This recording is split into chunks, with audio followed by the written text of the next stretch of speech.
हरे कृष्णा, राधे राधे भक्तों, स्वागत है आपका हमारे चैनल शिखा भक्ति धारा में। आप सभी लोगों को कार्तिक मास के पावन पर्व की हार्दिक शुभकामनाएं। कार्तिक मास चल रहा है। आज हम आपको कार्तिक मास में अगला यानी कि कथा अध्याय 7 का श्रवण कराने जा रहे हैं। तो चलिए शुरू करते हैं। जय श्री गणेश। नारद जी ने कहा, हे राजन, कार्तिक मास में व्रत करने वालों के नियमों को मैं संक्षेप में बतलाता हूँ, उसे आप सुनिए। व्रती को सब प्रकार के आमिष, मांस, उड़द, राई, खटाई तथा नशीली वस्तुओं का त्याग कर देना चाहिए। व्रती को दूसरे का अन्न ग्रहण नहीं करना चाहिए, किसी से द्वेष नहीं करना चाहिए और तीर्थ के अतिरिक्त अन्य कोई यात्रा नहीं करनी चाहिए। देवता, वेद, ब्राह्मण, गाय, व्रती, नारी, राजा तथा गुरुजनों की निंदा भी नहीं करनी चाहिए। व्रती को दाल, तिल, पकवान व दान किया हुआ भोजन ग्रहण नहीं करना चाहिए। किसी की चुगली या निंदा भी नहीं करनी चाहिए। किसी भी जीव का मांस नहीं छूना चाहिए। पान, कत्था, चूना, नींबू, मसूर, बासी तथा जूठे अन्न का भी प्रयोग नहीं करना चाहिए। गाय, बकरी ये तथा भैंस के अतिरिक्त अन्य किसी पशु का दूध नहीं पीना चाहिए। काष्य के पात्र में रखा हुआ पंचगव्य, बहुत छोटे घड़े का पानी तथा केवल अपने लिए ही पका हुआ अन्न प्रयोग करना चाहिए। कार्तिक मास का व्रत करने वाले मनुष्य को सदैव ब्रह्मचर्य का पालन करना चाहिए। उसे धरती पर सोना चाहिए और दिन के चौथे पहर में केवल एक बार पत्तल में भोजन करना चाहिए। व्रती कार्तिक माह में केवल नरक चतुर्दशी, जिसे छोटी दीपावली भी कहा जाता है, के दिन ही शरीर में तेल लगा सकता है। कार्तिक मास में व्रत करने वाले मनुष्य को सिंघाड़ा, प्याज, मट्ठा, गाजर, मूली, काशी फल, लौकी, तरबूज इन वस्तुओं का प्रयोग बिल्कुल नहीं करना चाहिए।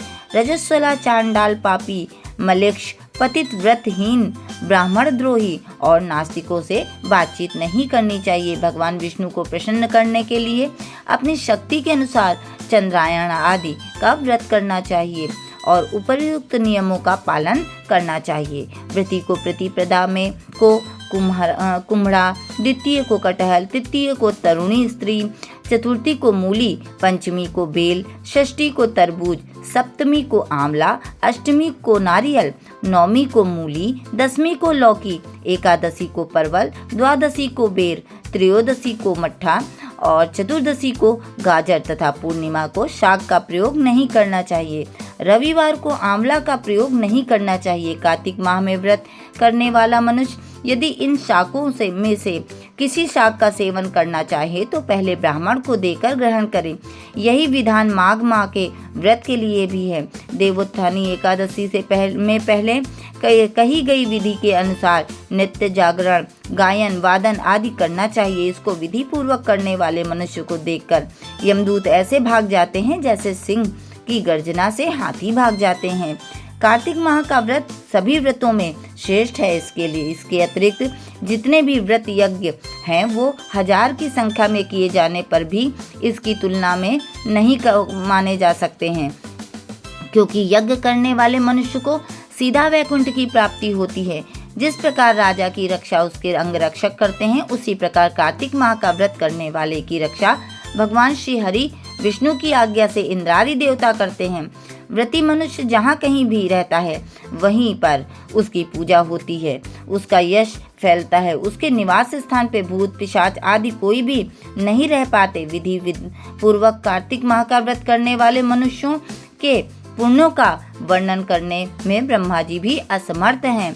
यह व्रत सभी पापों को नष्ट करने वाला, पुत्र पौत्र प्रदान करने वाला और धन धान्य की वृद्धि करने वाला है। इस प्रकार से कार्तिक माहात्म्य कथा अध्याय 7 समाप्त हुआ। आप सभी लोगों को एक बार फिर से कार्तिक माह की हार्दिक शुभकामनाएं। आप सभी लोगों का दिन मंगलमय हो। अब हम आपको अपने अगले वीडियो में कार्तिक मास महत्तम कथा अध्याय 8 का श्रवण कराएंगे। तब तक के लिए वीडियो को विराम देते हैं। आप सभी लोगों को वीडियो में दी गई जानकारी अच्छी लगी हो, वीडियो पसंद आया हो तो प्लीज़ लाइक करें, शेयर करें व सब्सक्राइब करें। राधे राधे।